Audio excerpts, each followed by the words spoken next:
Hello dear student. तो देखिए, बहुत सारे स्टूडेंट के कमेंट आ रहे थे कि पेपर का सॉल्यूशन करा दो।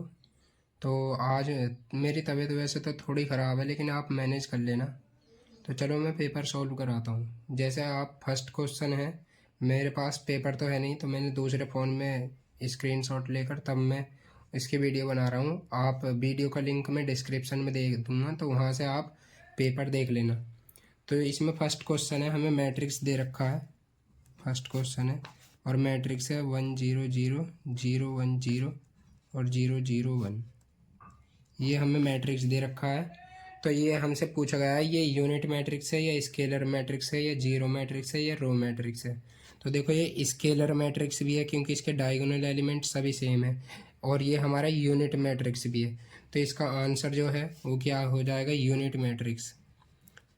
यूनिट मैट्रिक्स, क्योंकि इसका सभी को पता है। और स्केलर मैट्रिक्स भी इसका आंसर हो जाएगा, स्केलर मैट्रिक्स। तो दोनों सही हैं। आप यदि फर्स्ट लगा के आएंगे तो वो भी गलत नहीं होगा। तो यूनिट मैट्रिक्स आप पहले लगा के आए, उसके बाद में स्केलर मैट्रिक्स। ठीक है।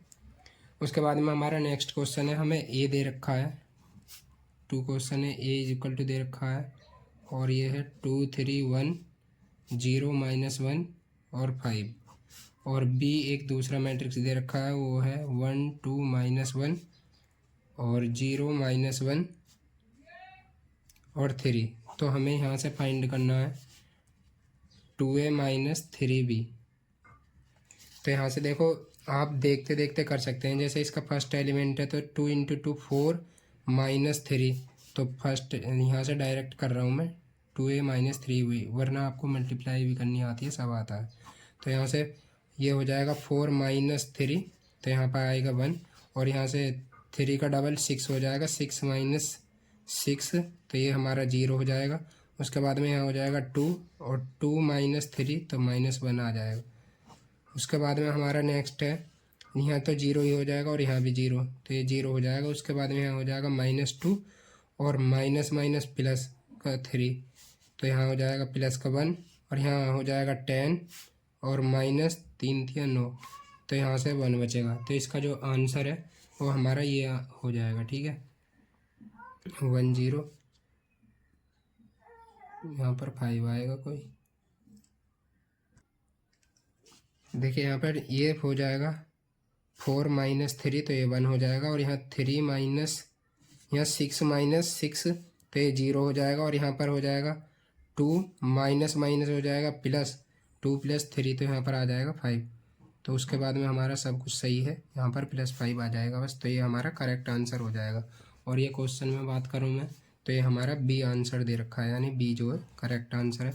उसके बाद में थर्ड क्वेश्चन है, ए इज इक्वल टू दे रखा है हमें 2 3, और बी इज इक्वल टू दे रखा है 4 5 6 2।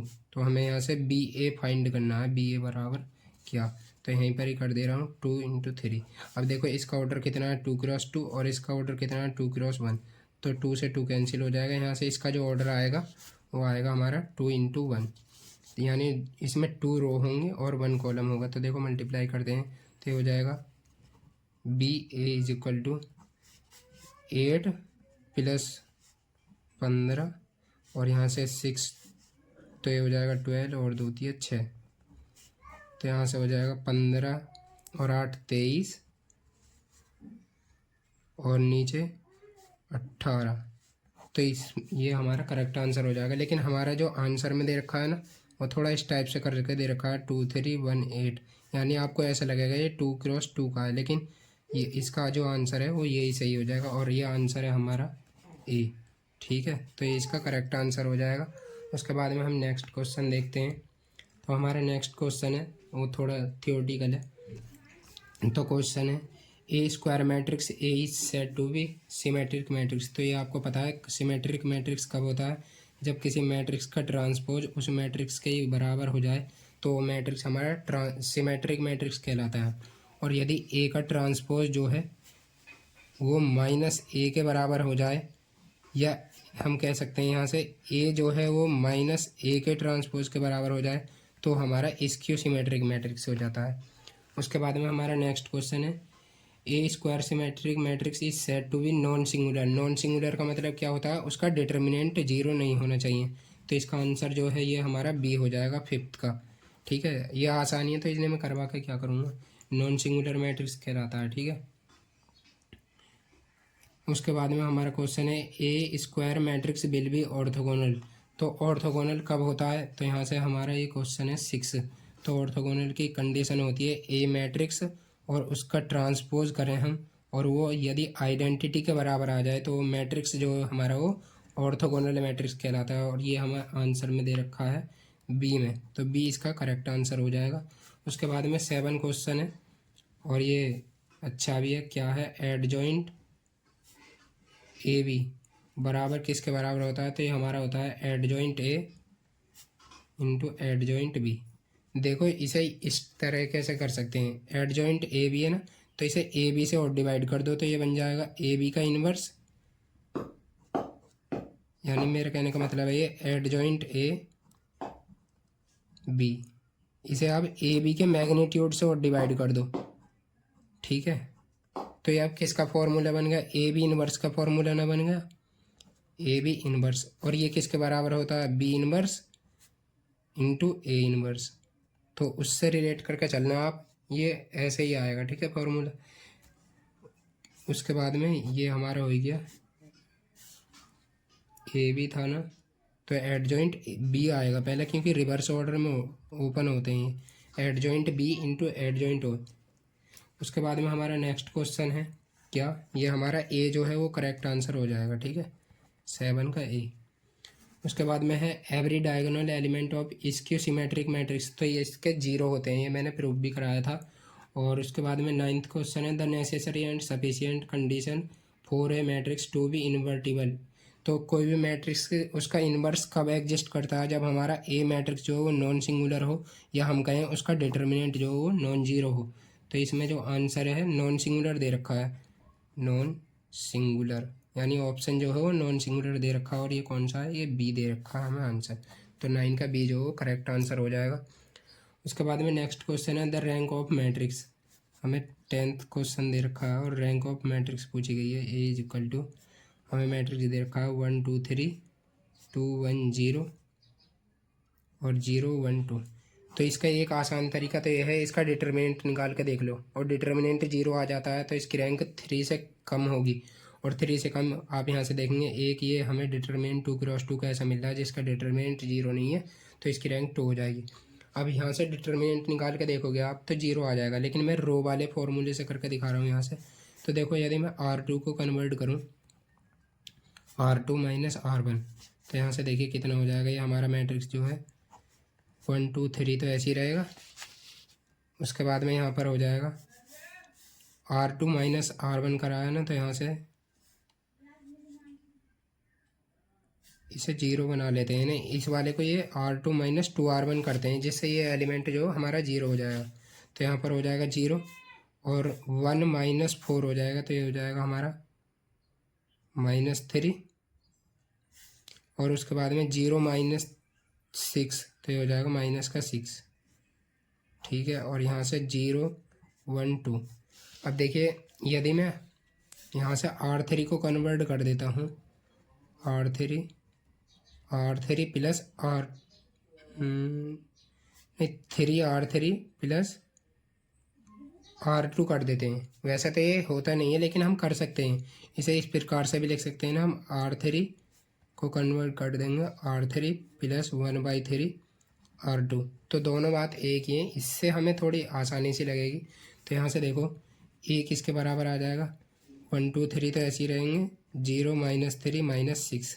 उसके बाद में ये तो 0 ही रहेगा, और यहाँ 1 यहाँ 3 हो जाएगा और माइनस का 3, तो ये 0 हो जाएगी रैंक, और ये भी 0, और ये हमारी पूरी रो 0 होगी, तो इसकी रैंक कितनी आ जाएगी, वो 2 आ जाएगी।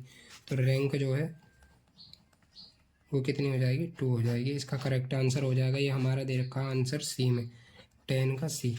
उसके बाद में नेक्स्ट क्वेश्चन है the rank of matrix every element of which is unity, जिसके सभी एलिमेंट 1 1 है तो उसकी रैंक जो है वो 1 होगी। ठीक है, कैसे 1 होगी, देखो मान लो 3×3 का मैट्रिक्स ले लेते हैं, ये 1 1 1 1 1 1 1 1, तो यहाँ पर देखेंगे यदि R2 माइनस R1 करेंगे और R3 माइनस R1, तो इसकी ये जो दो रो हैं वो जीरो हो जाएंगी, यानी कोई सी भी दो। और ज़्यादा मैट्रिक्स लेंगे ज़्यादा ऑर्डर का तो उसकी भी जीरो हो जाएंगी। तो यहाँ से केवल एक नॉन जीरो रो बचेगी, तो इस वजह से इसकी रैंक कितनी हो जाएगी, 1 हो जाएगी। और ये हमारा ऑप्शन सी में दे रखा आंसर। उसके बाद में हम नेक्स्ट देखते हैं। नेक्स्ट क्वेश्चन है हमारा 12, रैंक ऑफ एनी मैट्रिक्स। तो ये इक्वल टू होती है इट्स सब मैट्रिक्स। तो 12वें का जो आंसर है वो हमारा सी हो जाएगा, ऐसे ही याद कर लेना, 12 का सी, ये हमारा करेक्ट आंसर हो जाएगा। उसके बाद में if A is square matrix of order N whose rank is R, यानी रैंक हमें दे रखी है, वो हमें आर दे रखी है, और नलिटी ऑफ मैट्रिक्स क्या होगी। तो मैंने आपको बताई थी रैंक प्लस नलिटी बराबर हो जाएगा ऑर्डर ऑफ मैट्रिक्स। तो ऑर्डर हमें कितना दे रखा है, ऑर्डर एन दे रखा है। तो अब हमें यहाँ से नलिटी पूछी गई है, तो नलिटी को हम कह लेते हैं एन डैश। तो ये हो जाएगी कितनी, N minus rank of A matrix. तो ये हमारा आंसर हो जाएगा नलिटी। तो ये हमारा ए आंसर में दे रखा है, तो ए इस वजह से करेक्ट आंसर हो जाएगा, ठीक है। उसके बाद में हमारा rank of A is equal to 0, हमारा क्वेश्चन है 14, और यहाँ दे रखा है rank of A is equal to 0, then A क्या होगा हमारा। तो देखो रैंक 0 तभी हो सकती है जब हमारा मैट्रिक्स नल मैट्रिक्स हो, तो इसलिए इसका जो आंसर है वो ए हो जाएगा, ए इज इक्वल टू 0, यानी ए हमारा नल मैट्रिक्स होगा जब। उसके बाद में rank of A greater than 15 question है, rank of A greater than equal to है 1, और उसके बाद में लिख रखा है इफ़, यानी ये रैंक जो मैट्रिक्स की वो कब होगी ग्रेटर देन 1। तो इसमें एक आंसर दे रखा है ए इज इक्वल टू 0, दूसरा दे रखा है A is not equal to 0, तीसरा दे रखा है ए इज इक्वल टू 4, और चौथा है नन ऑफ दीज। तो जब हमारा ए जो है वो नल मैट्रिक्स ना होकर कोई भी मैट्रिक्स हो तो उसकी रैंक ग्रेटर देन 1 होगी, ठीक है। ये हमारा करेक्ट आंसर हो जाएगा बी। उसके बाद में हमारा नेक्स्ट क्वेश्चन है 16 है, इनवर्स ऑफ मैट्रिक्स। तो हमें एक मैट्रिक्स दे रखा है और उसका हमें इनवर्स पूछा गया क्या है मैट्रिक्स, तो ये है 1 1 0 1। तो आपको क्या करना है, डायगोनल एलिमेंट को तो इसके को रिवर्स कर देना है। तो जैसे यहाँ पर तो 1 1 ही है, सेम ही है, और यहाँ पर जो ये एलिमेंट है इनसे पहले माइनस लगा देना, तो ये इसका मैट्रिक्स का इनवर्स हो जाएगा। उसके बाद में इसके डिटर्मिनेंट से डिवाइड करते हैं तो इसका डिटर्मिनेंट केवल 1 ही आ रहा है, तो यही हमारा आंसर हो जाएगा, यानी इस मैट्रिक्स का इनवर्स ये हो जाएगा। और ये कौन से आंसर में दे रखा है, 1 -1, तो ये हमारा सी आंसर में दे रखा है, तो सी ये करेक्ट आंसर हो जाएगा। उसके बाद में हमारा क्वेश्चन है A and B are square matrix then which of the following is true. तो ये वाला जो फॉर्मूला है ये आपको पता है, ये ट्रू होता है। ए बी का इनवर्स बराबर जो होता है वो होता है बी इनवर्स ए इनवर्स। तो मैं और ऑप्शन को पढ़ कर नहीं बता रहा, केवल ये हमारा करेक्ट आंसर हो जाएगा, और ये देखा हमें बी में। उसके बाद में नेक्स्ट क्वेश्चन है necessary and sufficient condition for a square matrix to possess inverse is that. उसका जो डिटरमिनेंट है वो नॉन जीरो होना चाहिए, यही हमारी कंडीशन है, तभी मैट्रिक्स का इनवर्स एग्जिस्ट करता है। तो ये हमें सी में दे रखा है आंसर, और ये 18 क्वेश्चन है। उसके बाद में हमारा नेक्स्ट क्वेश्चन है if I3 is the identity matrix of order 3 then I3 का जो इनवर्स है, तो आइडेंटिटी मैट्रिक्स का जो इनवर्स होता है वो आइडेंटिटी मैट्रिक्स ही होता है, तो इसलिए I3 का इनवर्स क्या हो जाएगा, I3 का इनवर्स ऑलरेडी I3 ही हो जाएगा, चाहे किसी भी ऑर्डर का हो। आइडेंटिटी मैट्रिक्स का इनवर्स जो हो आइडेंटिटी मैट्रिक्स के ही बराबर होता है। उसके बाद में हमारा नेक्स्ट क्वेश्चन है for the system of linear equation Cramer rule is applicable. तो ये आप इसे एक बार चेक कर लेना, ये हमारा तब होता है, ये 20 क्वेश्चन है, जब हमारा ए का डिटरमिनेंट नॉन जीरो हो, ठीक है। उसके बाद में हमारा 21 क्वेश्चन दे रखा है, दो इक्वेशन दे रखे हैं x + y = 5, और दूसरी दे रखी है 2x + 2y = 7। हमें ये दो इक्वेशन दे रखे हैं, और इसमें पहला ऑप्शन है यूनिक सॉल्यूशन होगा इनका, या नो सॉल्यूशन होगा, या इनफाइनाइटली मैनी सॉल्यूशन होंगे, या नन ऑफ दीज। तो देखो यदि मैं यहाँ से x प्लस यहाँ से 2 कॉमन कर लूँ तो एक तो इक्वेशन है ही, और दूसरी को मैं लिख सकता हूँ X plus Y is equal to 7/2। तो अब देखो मैं तो इनका एक्स प्लस वाई का सम 5 के इक्वल बैठ रहा और एक बार 7/2 के इक्वल बैठ रहा, तो ये बात ही सही नहीं है। यानी मेरा कहने का मतलब है यहाँ से हम एक्स और वाई की वैल्यू नहीं फाइंड कर सकते जो इन दोनों इक्वेशन को सेटिस्फाई करें, इसलिए इनका कोई भी सॉल्यूशन नहीं हो जाएगा। तो इसका जो करेक्ट आंसर है वो हो जाएगा बी, और क्या है, has no solution, no solution. ठीक है, ये हमारा करेक्ट आंसर हो जाएगा। उसके बाद में हमारा 22 क्वेश्चन है। हमें इक्वेशन दे रखी है एक X plus Y plus Z is equal to 6, दूसरी दे रखी है X minus Y plus Z is equal to 2, और तीसरी दे रखी है 2x plus Y minus Z is equal to 1। अब यहाँ हमें ऑप्शन दे रखे हैं x is equal to 1, Y is equal to 1, Z is equal to 1। तो मेरा इसमें सजेशन आपको ये है, आप इसे सॉल्व मत करना, केवल इसमें एक्स वाई और जेड की वैल्यू पुट करके देखना, जो इन तीनों इक्वेशन को सेटिस्फाई कर दे वो इसका करेक्ट आंसर हो जाएगा। अब पहले तो आपको ये सभी पॉजिटिव देखने पड़ेंगे, मतलब पॉजिटिव नहीं तो इनका जो सम है तीनों का वो 6 होना चाहिए। तो ये हमारा डी में आंसर जो करेक्ट बैठ रहा है। तो डी में जो आंसर दे रखे हैं वो X is equal to 1, Y is equal to 2 और जेड इज इक्वल टू 3 दे रखा है। तो आप देखो यहाँ पर एक्स 1 प्लस 2 प्लस 3, तो ये कितना हो जाएगा 6, और 1 माइनस 2 तो ये हो जाएगा -1, और प्लस 3 तो प्लस का 2 आ रहा है, तो ये भी इक्वेशन सेटिस्फाई हो रही है, और इसी प्रकार से ये भी। तो डी जो है वो हमारा करेक्ट आंसर हो जाएगा। उसके बाद में सिस्टम ऑफ इक्वेशन 23 क्वेश्चन है ये, और हमारा क्वेश्चन है 3x plus 2y plus Z is equal to 0, और है x plus 4y plus Z is equal to 0, और 2x plus Y plus 9z is equal to 0। अब हमसे यहाँ पूछा गया है कि ये इनकन्सिस्ट है या इनफाइनाइट सॉल्यूशन रखती है, या हैज़ ओनली ट्रिवियल सॉल्यूशन, या फिर नन ऑफ दीज। इनकन्सिस्ट, तो इसे सॉल्व करते हैं। देखो ये हमारी होमोजीनियस इक्वेशन है, तो ये इनकन्सिस्ट तो होने की नहीं है, क्योंकि इस टाइप के जो इक्वेशन है हमेशा कंसिस्ट होती हैं। तो अब इसे ऑग्यूमेंटेड मैट्रिक्स की रैंक निकालते हैं। तो देखो यहीं पर ही बनाता हूँ मैं, होमोजीनियस है तो इसकी रैंक निकालनी है 3 2 1, और यहाँ पर हो जाएगा 1 4 1, और यहाँ पर हो जाएगा 2 1 9। तो इसका डिटर्मिनेंट ही चेक कर लेते हैं डायरेक्ट, यदि वो कम आता है तो हमारा अभी देखते हैं ज़रा क्या हो जाएगा। 3 इंटू ये हो जाएगा 9 चौक 36 माइनस 1 35, और -2 इंटू यहाँ से हो जाएगा 9 माइनस 2 यानी 7, और +1 इंटू तो हो जाएगा 1 माइनस 8 यानी माइनस का 7, तो ये हो जाएगा 14 और 21। तो हमारा डिटर्मिनेंट वो नॉन जीरो आ रहा था, यानी इसकी जो रैंक है, रैंक मैट्रिक्स की कितनी है, वो हमारी 3 आ रही है, जो कि नंबर ऑफ इंडिपेंडेंट वेरिएबल के बराबर है। तो इसलिए इसका जो सॉल्यूशन है केवल ट्रिवियल सॉल्यूशन होगा, has only trivial solution, trivial solution. अब ट्रिवियल सॉल्यूशन क्या होता है, मतलब इसे x is equal to 0, Y is equal to 0 और z इज इक्वल टू 0, केवल ये ही सेटिस्फाई करेंगे। उसके बाद में और कोई इक्वेशन इसे, कोई वैल्यू इसे सेटिस्फाई नहीं करेंगे। उसके बाद में हमारा 24 क्वेश्चन है, और यहाँ से यदि हमारी rank of coefficient matrix less than आ जाती है नंबर ऑफ अननोन, जैसे यहाँ पर 3 दे रखे हैं, तो इस कंडीशन में जो है ये इनफाइनाइट सॉल्यूशन रखती है। ठीक है, उसके बाद में हमारा है latent root of orthogonal matrix. तो इन्हें लेटेंट रूट भी कह देते हैं, करेक्टरिस्टिक रूट भी कह देते हैं, और आइगन वैल्यू भी कह देते हैं। क्या क्या, लेटेंट रूट, क्या हम कह देते हैं करेक्टरिस्टिक रूट, करेक्टरिस्टिक रूट, या फिर हम आइगन वैल्यू भी कह देते हैं, आइगन वैल्यू।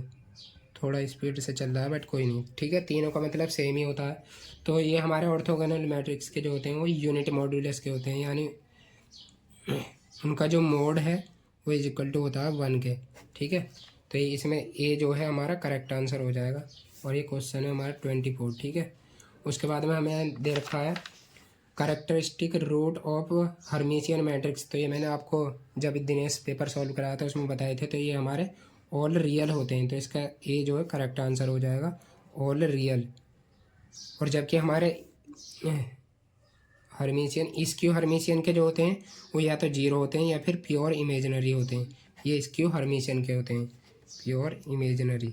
ठीक है, उसके बाद में हमें दे रखा है नेक्स्ट क्वेश्चन है 26। आइडेंटिटी मैट्रिक्स दे रखा है और उसकी 1 0 0 0 1 0 और 0 0 1 ये हमें मैट्रिक्स दे रखा है। इसके लेटेंट रूट पूछे गए हैं, यानी कि इसकी आइगन वैल्यू पूछी गई हैं। तो देखो एक यूनिट मैट्रिक्स है, तो इसकी सभी जो आइगन वैल्यू है वो इसके डायगोनल एलिमेंट हो जाएंगे, यानी 1 1 इसका करेक्ट आंसर हो जाएगा। उसके बाद में हमारा नेक्स्ट क्वेश्चन है 27। क्या है देख लेते हैं। लैम्डा 1 और लैम्डा 2 यानी lambda 1 dot dot lambda n जो है latent root of square matrix A, ये स्क्वायर मैट्रिक्स ए के आइगन वैल्यू है ये मान के चलिए। उसके बाद में ए इनवर्स की आइगन वैल्यू पूछ रहे हैं, तो ए इनवर्स की आइगन वैल्यू कुछ नहीं होने की है, बस इन्हें रिवर्स कर दो तो ये हो जाएगा 1/λ 2 डॉट डॉट 1/λ n, ये हमारी ए इनवर्स की आइगन वैल्यू हो जाएंगी। उसके बाद में हमारा नेक्स्ट क्वेश्चन है A is square matrix and lambda is scalar then characteristic equation of A. तो कैरेक्टरिस्टिक इक्वेशन तो इसमें मैं यहीं पर ही बता देता हूँ। देखो यदि पहले ए माइनस लैम्डा आई निकालते हैं तो ये हमारा होता है कैरेक्टरिस्टिक मैट्रिक्स, इसमें इज इक्वल टू 0 नहीं है। ठीक है, तो ये होता है हमारा कैरेक्टरिस्टिक मैट्रिक्स। उसके बाद में यदि हम A minus lambda I is equal to 0 put कर दें इसका डिटर्मिनेंट को, तो ये आ जाता है हमारा कैरेक्टरिस्टिक इक्वेशन, कैरेक्टरिस्टिक इक्वेशन। और यदि हम इसके जब रूट निकालते हैं तो इसके जो रूट आते हैं वो मान लो लैम्डा 1 लैम्डा 2, तो ये हमारे होते हैं आइगन वैल्यू या कैरेक्टरिस्टिक रूट, आइगन वैल्यू हो जाती हैं ये। ठीक है, तो इसका करेक्ट आंसर क्या हो जाएगा, ए माइनस लैम्डा आई कैरेक्टरिस्टिक इक्वेशन, तो ए माइनस लैम्डा आई आएगा और वो हमारा डी ऑप्शन में दे रखा है, तो डी हमारा करेक्ट हो जाएगा। उसके बाद में हम नेक्स्ट पेपर लेते हैं। उसके बाद में हमारा 29 क्वेश्चन है। तो 29 क्वेश्चन क्या है, A is square matrix and lambda is scalar then A minus lambda I, ये क्या कहलाता है, ये हमारा स्केलर नहीं कैरेक्टरिस्टिक मैट्रिक्स कहलाता है, कैरेक्टरिस्टिक मैट्रिक्स कहलाता है, अभी बताई थी। ठीक है, तो ये हमारा कौन सा आंसर है, ये 29 का है सी आंसर करेक्ट हो जाएगा। ठीक है, उसके बाद में हमें दे रखा है characteristic equation of the matrix, तो हमें ये 30 क्वेश्चन दे रखा है। तो हमें मैट्रिक्स दे रखा है 1 2 3 और 0 2 3 और 0 0 2। अब एक तो देखिए ये हमारा अपर ट्रायंगुलर मैट्रिक्स है, तो इसकी जो आइगन वैल्यू है यानी जो इसके कैरेक्टरिस्टिक रूट हैं वो हो जाएंगे हमारे 1 2 2। अब हमें इक्वेशन दे रखी है नीचे। अब मेरा सजेशन ये है जो इक्वेशन इन तीनों रूट को रखने पर सेटिस्फाई हो जाए, जैसे पहले 1 पुट करके देखेंगे तो वो 0 होनी चाहिए और 2 पुट करके देखेंगे तो वो भी 0 होनी चाहिए। जैसे इसका जो करेक्ट आंसर है वो बी है। अब मैं बताता हूँ, देखो ये हमारी इक्वेशन है lambda square minus 5 lambda square plus 8 lambda minus 4 is equal to 0। अब इसमें आप यदि 1 पुट करके देखते हैं तो देखो ये हो जाएगा 1 माइनस 5 तो -4 और प्लस का 4 तो ये हो जाएगा और -4, तो यहाँ से कितना बचेगा प्लस का 4, तो ये इज इक्वल टू 0 हो रहा, तो ये इसे सेटिस्फाई कर रहा है, तो 1 इसका रूट हो जाएगा। उसके बाद में हमारा 2 पुट करके देखते हैं इसमें, तो ये हो जाएगा 8 माइनस 5 इंटू, तो ये हो जाएगा 5 चौक 20 प्लस 8 दूनी 16 माइनस 4 इज इक्वल टू, अब यहाँ से देखते हैं, देखो 8 और 16 प्लस के 24 और 20 माइनस 4 माइनस के 24, तो ये भी तो 0 हो रहा है, तो ये हमें सेटिस्फाई कर रही है, इसलिए ये जो इक्वेशन है ये हमारी इसकी कैरेक्टरिस्टिक इक्वेशन हो जाएगी। और इसकी शॉर्ट ट्रिक भी होती है, तो उससे भी आप निकाल लेना, यूट्यूब पर आप सर्च कर लेना, मिल जाएगी। फ़िलहाल मुझे याद नहीं है और मैं गलत बताऊँ वैसे वो भी सही नहीं है। उसके बाद में हमें क्वेश्चन दे रखा है 31। हमसे पूछा गया d²y/dx² और इसकी पावर है 1 is equal to k² y। तो इसकी हमें पूछी गई है डिग्री ऑफ डिफरेंशियल इक्वेशन। तो ये रेडिकल से फ्री है, तो इसकी हाईएस्ट डेरिवेटिव कितना है ये, तो इसकी डिग्री कितनी है यानी इसकी पावर कितनी है 1, तो इसकी जो डिग्री है वो कितनी हो जाएगी, हमारी डिग्री हो जाएगी 1। तो ये हमारा ए जो है वो करेक्ट आंसर हो जाएगा, डिग्री 1 हो जाएगी हमारी। उसके बाद में 32 क्वेश्चन है हमारा। इक्वेशन दे रखी है d²y/dx², इसकी होल पावर 3 माइनस एक्स और वाई डैश यानी बोले तो dy/dx का होल स्क्वायर है यहाँ पर, plus Y is equal to 0। तो इसका ऑर्डर पूछा गया, तो हमें देखो ऑर्डर हाईएस्ट डेरिवेटिव कितना है, तो वो सेकंड ऑर्डर का है, तो इसलिए ऑर्डर कितना हो जाएगा, ऑर्डर तो हो जाएगा हमारा 2।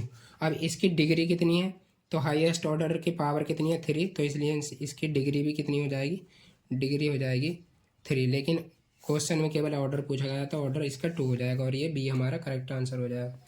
उसके बाद में what is the differential equation of the function, हमें ये 33 है, y is equal to A sine M x plus B cos M x.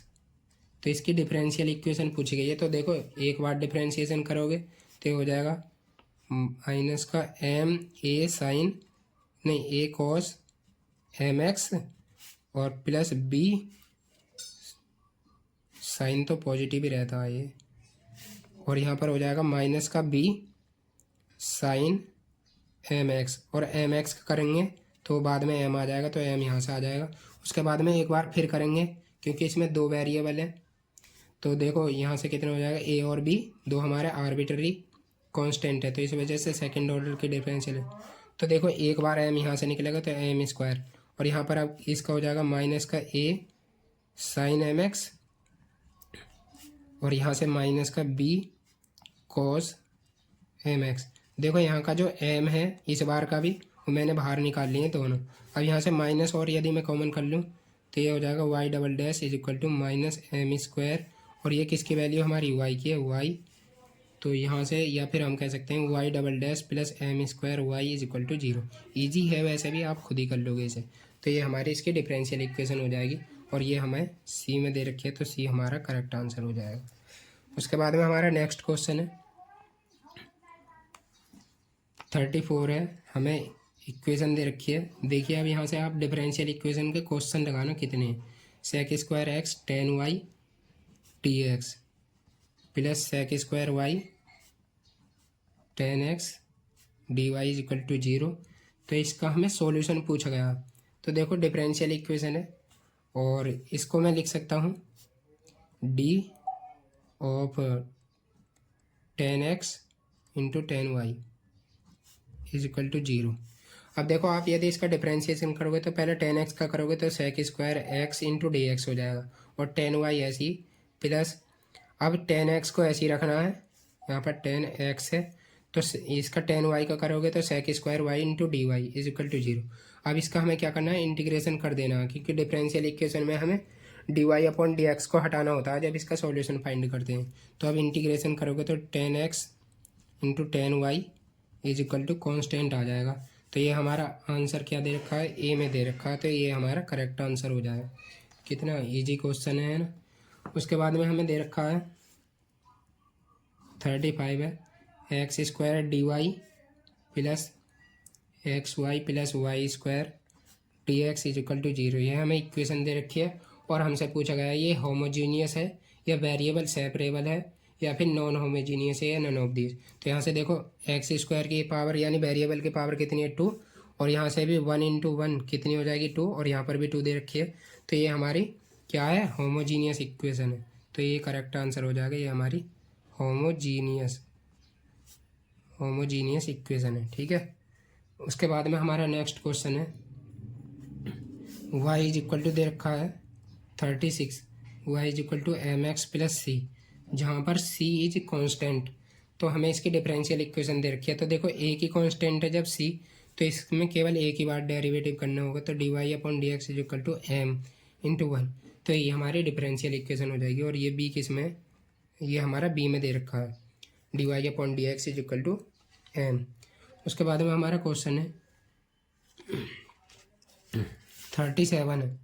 37 में क्या कर रखा है, हमें d की power 3 upon D x 3 -3 d² y/dx², इसका होल स्क्वायर +4 dy/dx +6y = 0। ये हमें दे रखा है और इसका ऑर्डर पूछा गया है। तो हाईएस्ट डेरिवेटिव कितना है?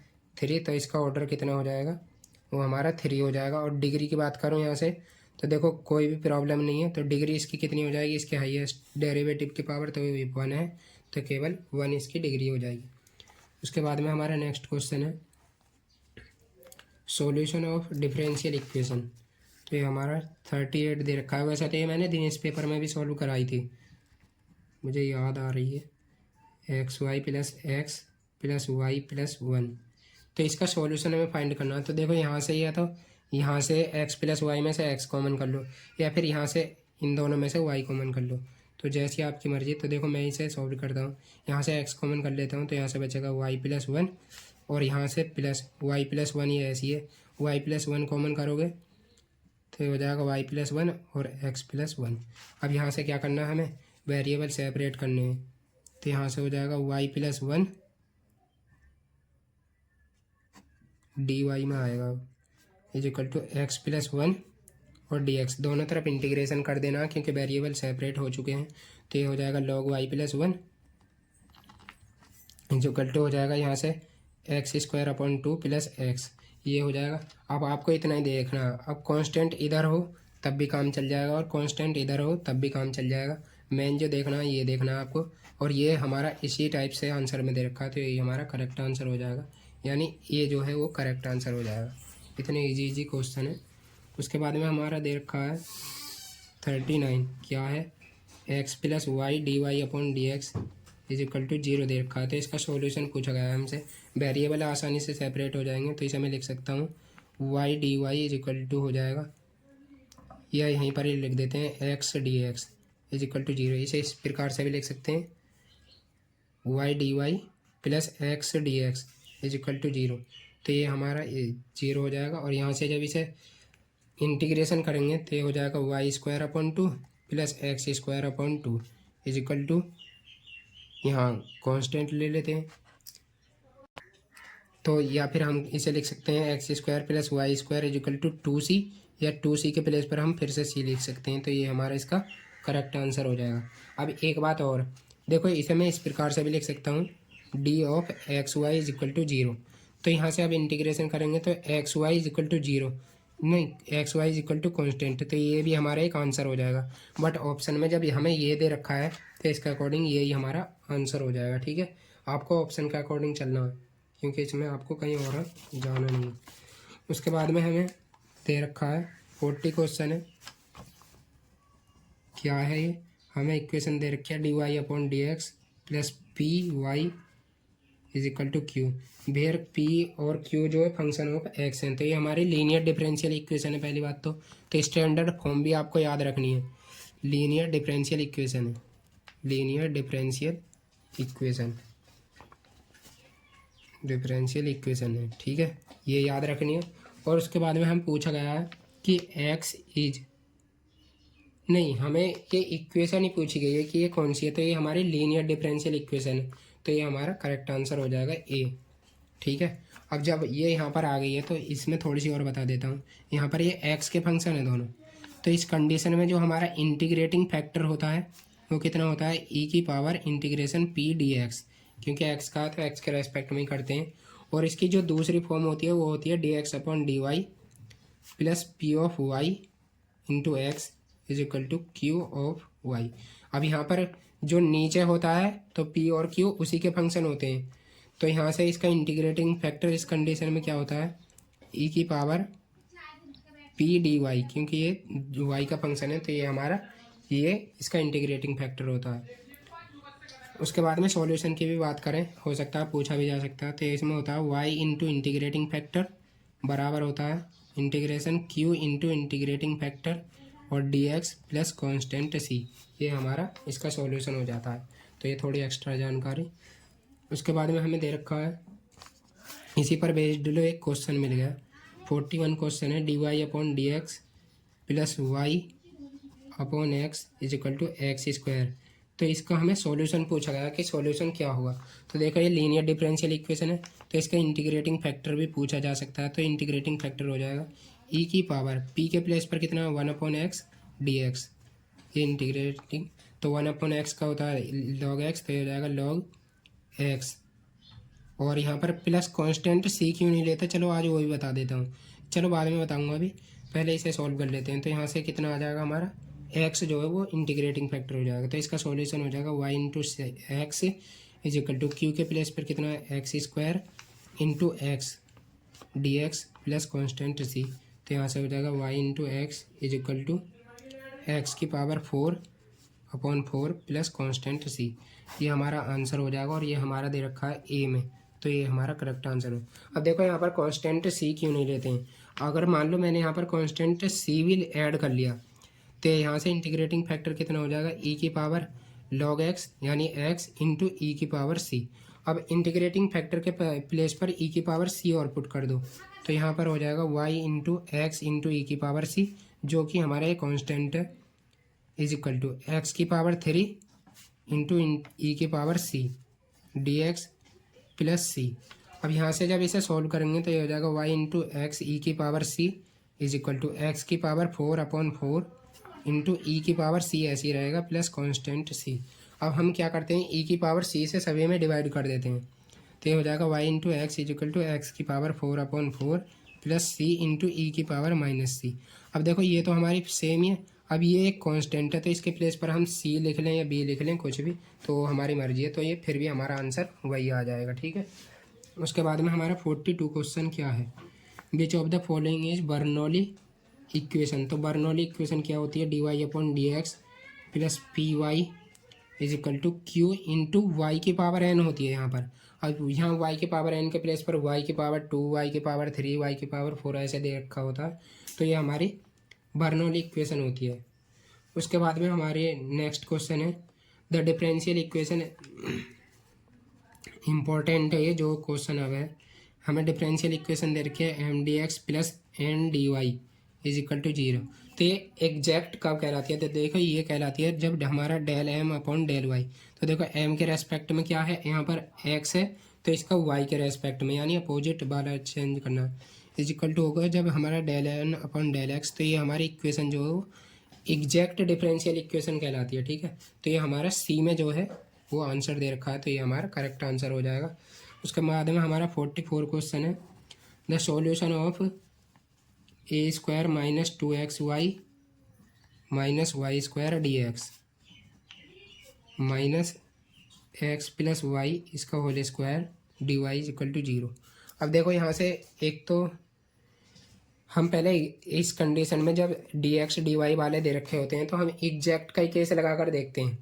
तो देखो इसका जब हम y के रेस्पेक्ट में डिफ्रेंशिएशन करेंगे पार्शियली, तो इसका 0 यहाँ से हो जाएगा -2x और -2y, या माइनस हम यहाँ से कॉमन कर लेंगे तो हो जाएगा x plus Y, 2x plus Y.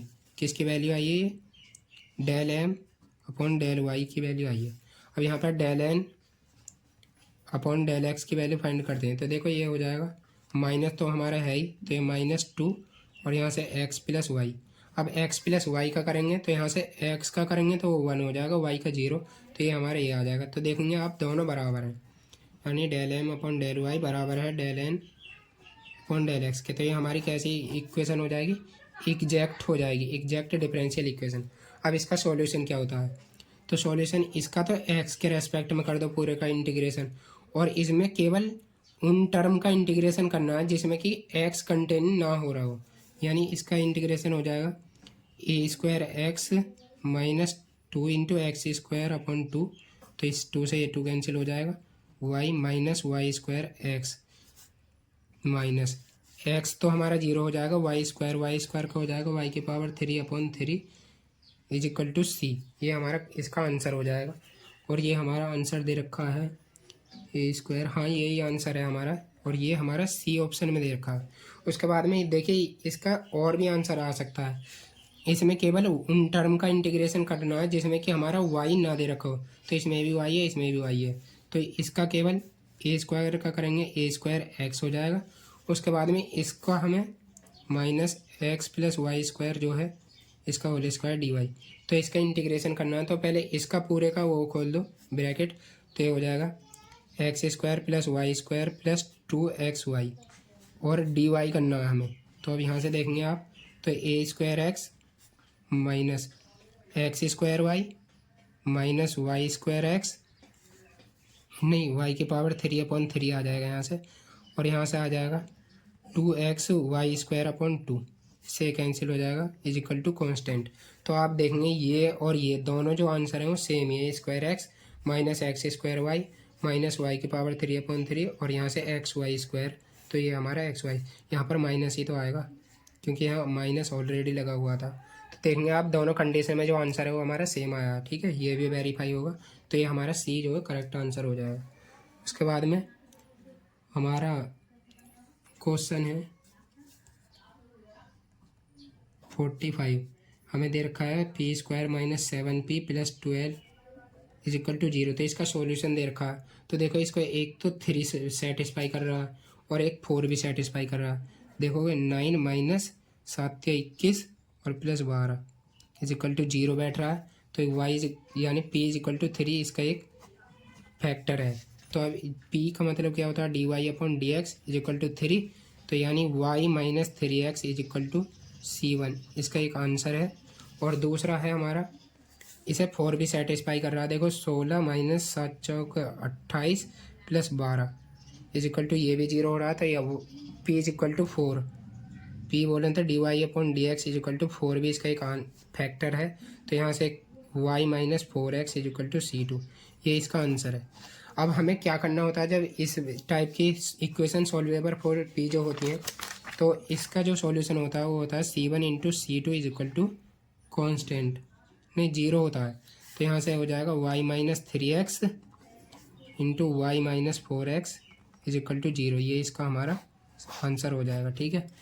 उसके बाद में चलो आज वीडियो होगी है 40 मिनट की होगी है, तो कुछ क्वेश्चन रह गए हैं, उन्हें एक वीडियो में और, या एक वीडियो में नहीं होने के हैं तो हम नेक्स्ट वीडियो में और कर लेंगे, ठीक है। तो आज के लिए इतना ही रहने देते हैं, फिर मिलते हैं नेक्स्ट वीडियो में। मिल जाएगी वो कल को, और वीडियो जैसी भी लगी हो कमेंट करना और चैनल को सब्सक्राइब कर देना। जय हिंद, जय भारत।